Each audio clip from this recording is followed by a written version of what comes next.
चुंबक को देखा है?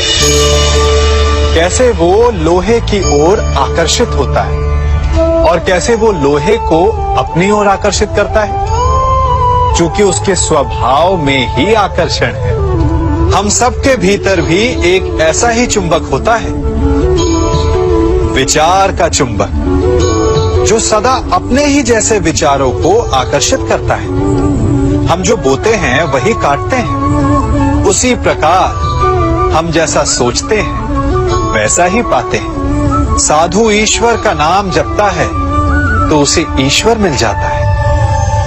अर्थात फल हमारी सोच पर निर्भर करता है।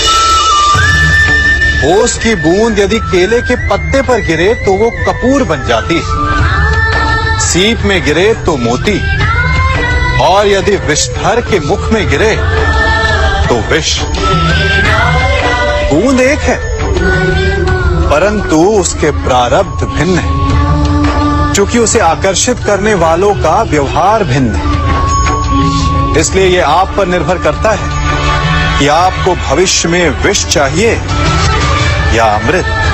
स्मरण रखें, हम वही बन जाते हैं जैसा हम सोचते हैं, जैसा विश्वास रखते हैं। ये आपका विश्वास ही है जो ये निर्धारित करेगा कि आपको विष मिलेगा या अमृत। इसलिए अपनी सोच को सुदृढ़ रखिए, सकारात्मक रखिए, और फल भी सकारात्मक ही आएगा।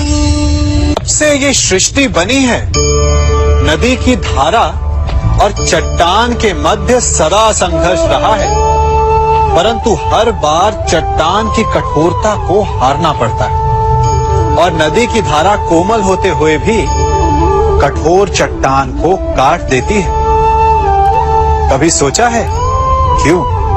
चट्टान इतनी कठोर और जल इतना कोमल, चट्टान इतनी दृढ़ और जल इतना लचीला, फिर भी सदा जल कठोर चट्टानों के मध्य से अपना मार्ग बना ही लेती है। कारण केवल एक है, और वो है लगातार चलने की क्षमता। जल बढ़ता रहता है, चट्टान अडिग रहती है। इसी कारण जल चट्टान को काटकर मार्ग बना लेता है। इसलिए लगातार चलते रहिए, रुकिए मत, क्योंकि चट्टान जैसी हर समस्या को आप भी जल की तरह काट सकते हैं। इस फल को देख रहे हैं आप? अभी अभी अपनी डाल से अलग हुआ है। बड़ा दुख होता है ना जब आप अपने उद्गम से अलग होते हैं, परंतु ये दूरी भी आवश्यक है। अब इस फल को ही ले लीजिए। अपने जीवनदाता वृक्ष से अलग होकर ये ना केवल किसी की भूख शांत करेगा, अपितु इसके भीतर के बीज से एक नए वृक्ष का सृजन भी होगा और कई फल जन्मेंगे। सृजन की प्रतिक्रिया में पीड़ा आवश्यक है। यदि पीड़ा नहीं होगी तो सृजन नहीं होगा। पीड़ा अपने उद्गम से दूर होने, पीड़ा अपनों से दूर होने। इस फल की भांति हम मनुष्यों को भी अपने उद्गम से, अपने सगे संबंधियों से अलग होना पड़ता है, और यही अलगाव एक नए सृजन को, एक नई सृष्टि को, एक नए विकास को जन्म देता है। इसलिए ऐसे अलगाव से दुखी मत होइए, उसका स्वागत कीजिए, क्योंकि ये विकास की नींव है। अपराध वो भावना है जिसके कारण संसार में सदा दुख ही व्याप्त रहता है। हम सब अपराधियों से घृणा करते हैं, उन्हें कोसते हैं, परंतु क्या कभी विचार किया है कि कोई भी जन्म से अपराधी नहीं होता? तो ऐसा क्या कारण है कि कोई इतना बुरा बन जाता है कि वो बुराई की सीमाएं ही पार कर जाए? कारण है कामना।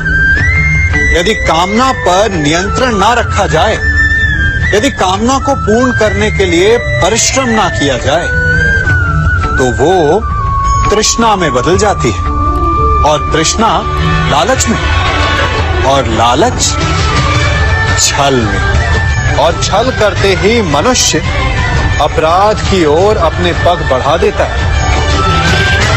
इसलिए ये अत्यंत आवश्यक है कि मन की कामनाओं पर नियंत्रण रहे। यदि मन पर नियंत्रण रहेगा तो अपराध पर स्वयं ही नियंत्रण हो जाएगा।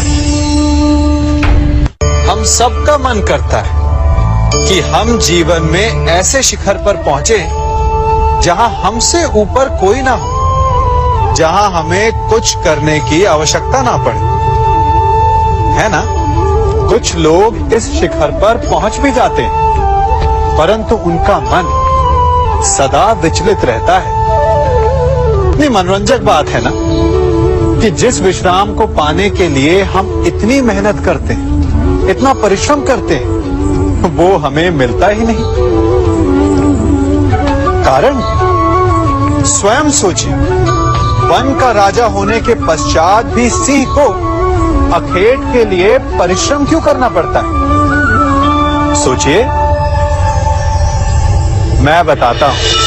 क्योंकि राजा होने का अर्थ ये नहीं कि वो सदा सोता रहे और मृग स्वयं उसके समक्ष आकर कहेगा कि आइए महाराज, मुझे खाकर अपनी भूख मिटाइए। तो समझ लीजिए, कार्य आपके परिश्रम से संपन्न होते हैं, केवल कामना से नहीं। यदि आप नीचे हैं तो सदा स्मरण रखें कि आपका परिश्रम ही आपको ऊंचाइयों पर ले जाएगा, और यदि आप ऊंचाई पर हैं तो वहां पर भी रहने के लिए आपको निरंतर परिश्रम करते रहना होगा। अर्थात परिश्रम से मुक्ति नहीं है, क्योंकि परिश्रम ही जीवन है। सबसे अधिक महत्वपूर्ण क्या है? जीवन, या जो जीवन में पाया, यात्रा, या यात्रा पूर्ण करने के बाद पाया गया लक्ष्य, कर्म या उसके फल? बहुत ही महत्वपूर्ण परंतु विकट प्रश्न है ना? परंतु तनिक धीरज से सोचेंगे तो इसका उत्तर अधिक कठिन नहीं है। यदि जीवन यात्रा है तो उसका लक्ष्य क्या होना चाहिए? स्वयं सोचिए। मान, संतान, धन? नहीं ना। अंतिम लक्ष्य है परम आनंद, और ये अचानक से नहीं मिलता। इसे पाने का केवल एक ही उपाय, और वही आपका कर्म, वही आपकी यात्रा भी, और वही आपका प्रारब्ध भी है। और आपको कौन बताता है कि आपके लिए सही क्या है? वो है आपका मन, जो मस्तिष्क की भांति हानि और लाभ नहीं सोचता, जो आपको ये बताता है कि शुभ किसमें, संसार का कल्याण किसमें, आनंद किसमें। यदि आपका मन संयमित है तो वो आपका सबसे महत्वपूर्ण मार्गदर्शक है, जो आपकी यात्रा, आपका लक्ष्य, आपके कर्म और उसके फलों को सबको शुभ बना सकता है।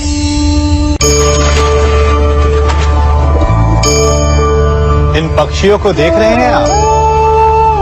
इनका उड़ना वायु में इतना संतुलन मुक्त कर देता है ना? इन्हें उड़ते देख आपके मन में भी इच्छा होती होगी कि इन्हीं की भांति आप भी स्वतंत्रता से उड़ पाएं। ईर्ष्या होती है ना, जब आप इन्हें खुले आकाश में ऐसे विचरण करते देखते हैं। पर कभी सोचा है इस उड़ान को, इस स्वतंत्रता को पाने के लिए कितना परिश्रम, कितना अभ्यास किया होगा इन्होंने? आकाश में उड़ने से पूर्व धरती पर कितना गहन परिश्रम किया होगा इन्होंने? इनके माता पिता ने पहली बार जब इन्हें पंख फड़फड़ाने को उकसाया होगा तो कितनी बार गिरे होंगे। पहली बार वायु में उड़ते समय कितना भय लगा होगा इन्हें। अपनी पहली उड़ान के पश्चात धरती पर उतरते समय गिरकर कितनी चोट खाई होगी। इस उड़ान का, इस स्वतंत्रता का ये मूल है। यदि आप ये दे सकते हैं तो अवश्य आप भी इस स्वतंत्रता को पा सकते हैं। इन पक्षियों की भांति ही अपने चारों ओर जब भी आप किसी सफल मनुष्य को देखें तो उससे ईर्ष्या ना करें। उसके परिश्रम और पीड़ा को समझने का प्रयास करें जो उसने यहां तक पहुंचने में पाई है। प्रेरणा लें, प्रयास करें और स्वयं भी सफल हो जाएं।